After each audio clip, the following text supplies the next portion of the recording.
Kagulat World.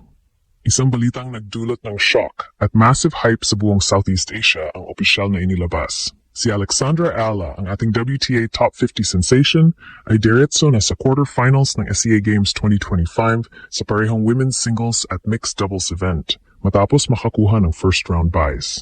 Ang kaganapang ito ay nagbigay ng instant global impact dahil ang pag-skip niya sa unang round ay nagpapatunay sa supreme level ng kanyang ranking at ang fear factor na dala niya sa regional competition. Ang conflict na dala nito ay naglalagay ng pressure hindi lang kay Ala, kundi maging sa lahat ng kalaban. Ang bye ay nagpapakita na siya ang itinuturing na undisputed top seed at main obstacle sa golden dream ng ibang bansa. Ang shock factor ay nag-ugat sa disparity ng level. Habang ang ibang players ay kailangang dumaan sa matitinding first-round matches sa ilalim ng init ng Thailand, si Ella ay nabigyan ng VIP pass direkta sa top 8 na nagbibigay sa kanya ng crucial rest at preparation time. Ito ay advantage na invaluable para sa isang manlalaro na galing sa intense WTA Tour. Ang desisyon ni Ella na isakripisyo ang kanyang WTA career progression para sa Golden Dream ng Pilipinas ay lalong nagiging makabuluhan ngayon. Ang kanyang presence ay nagtaas ng prestige ng SEA Games tennis, pero kasabay nito, naglagay ng weight sa kanyang balikat na umabot at manalo. Ang emotional hook ay nakatutok sa pangarap na makasungkit ng multiple gold medals. Dahil diretso na siya sa quarterfinals, malaki ang tsansa ni Ella na maging 4 gold contender sa singles, mixed doubles, women's doubles at team events na magiging historic para sa Philippine sports. Ang narrative ay lumipat mula sa personal sacrifice tungo sa national triumph. Ang kanyang undeniable talent at dedication ang nagdadala ng hope sa bayan. Ang bypass na ito ay hindi lang technicality. Ito ay confirmation na si Ala ang centerpiece ng tournament. Ang bawat Pilipino ay nag-aabang dahil ang golden dream ni Alex ay nasa kanyang kamay na, handang isulat ang legacy ng Pinoy pride sa Southeast Asia. Ang anunsyo na si Alexandra Ala ay nakakuha ng first-round byes sa parehong women's singles at mixed doubles event sa SEA Games 2025 ay nagdulot ng shockwave sa buong Southeast Asian sports community. Ang byes ay hindi lamang isang simpleng technical advantage. Ito ay isang power move na nagpapahiwatig ng dominance at global standing ni Ala sa mata ng tournament organizers at kalabang bansa.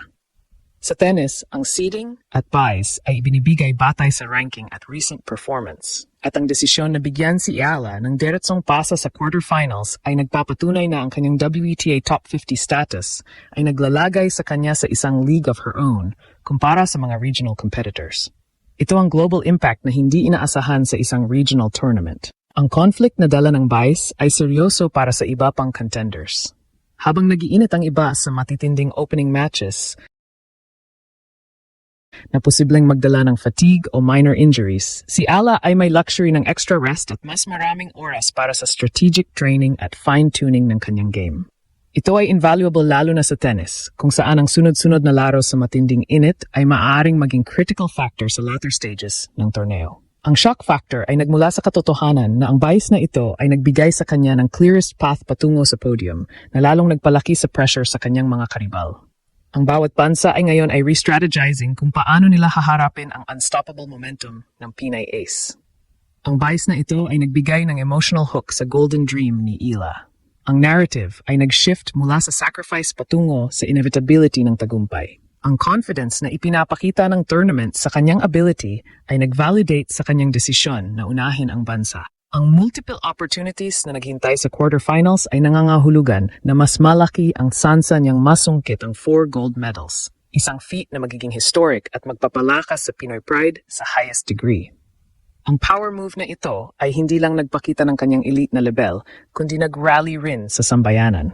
Ang bawat Pilipino ay nakatuon na ngayon sa mga darating na quarterfinal matches. Alam na ang Golden Dream ay nasa abot kamay na. Ang conflict na ito ay nagpapatunay na si Ala ay isang force majeure sa Southeast Asia at ang kanyang presence ay nagbigay buhay at international relevance sa SEA Games tennis.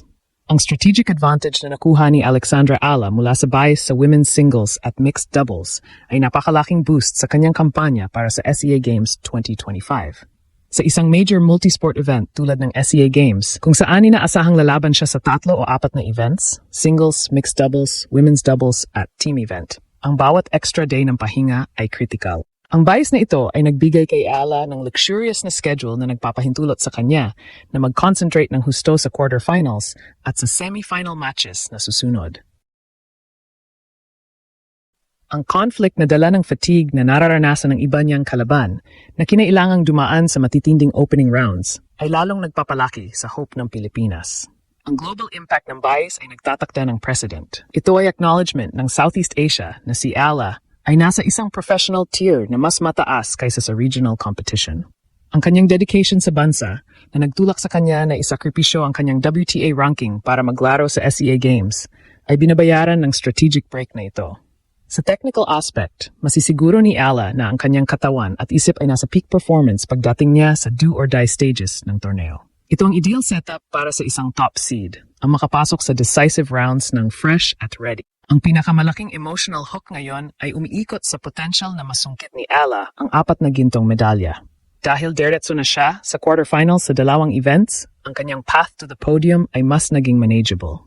Ang potential na manalo ng multiple golds ay magiging historic na feat at magpapatunay na ang sacrifice niya ay nagbunga ng legacy. Ang narrative ng ginulat ang mundo ay nagpapakita ng transition mula sa internal conflict, personal career versus national duty, tungo sa external triumph, dominating the region. Ang bawat laro niya ay hindi na lang laban.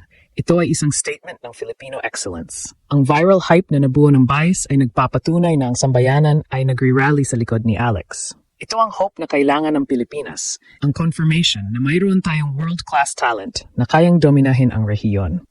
Ang strategic advantage na dala ng bias ay nagpapataas ng expectation at ang pressure ay positibo.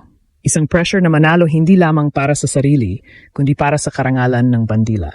Ang golden dream ni Alex ay nasa critical stage na, at ang bay ay nagbigay sa kanya ng perfect launching pad para makamit ang national glory. Ang serye ng shocking revelations at strategic advantage na nakuha ni Alexandra Ala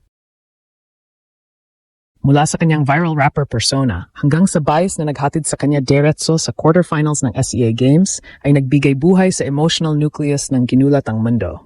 Ang pag-rally sa bansa mula sa heartbreak tungo sa hope. Ang kanyang desisyon na isantabi muna ang kanyang WTA career progression para sa Golden Dream ng Pilipinas ay hindi na lamang isang personal sacrifice, kundi isang strategic masterclass na nagpapatunay na siya ang undisputed top seed sa rehiyon. Ang bias ay nagbigay sa kanya ng precious rest at time advantage na kailangan niya para makamit ang historic 4-gold sweep. Si Ala ay nagpakita ng isang powerful narrative ng Pinoy pride, ang isang elite athlete na may humility at deep connection sa kanyang mga tagahanga na handang ibigay ang lahat para sa karangalan ng bayan. Ang pressure na manalo ay matindi, ngunit ang kanyang confidence na ipinakita pati na sa kanyang rapping skills na all I do is win ay nagpapakita na handa niyang dalhin ang weight ng national expectation.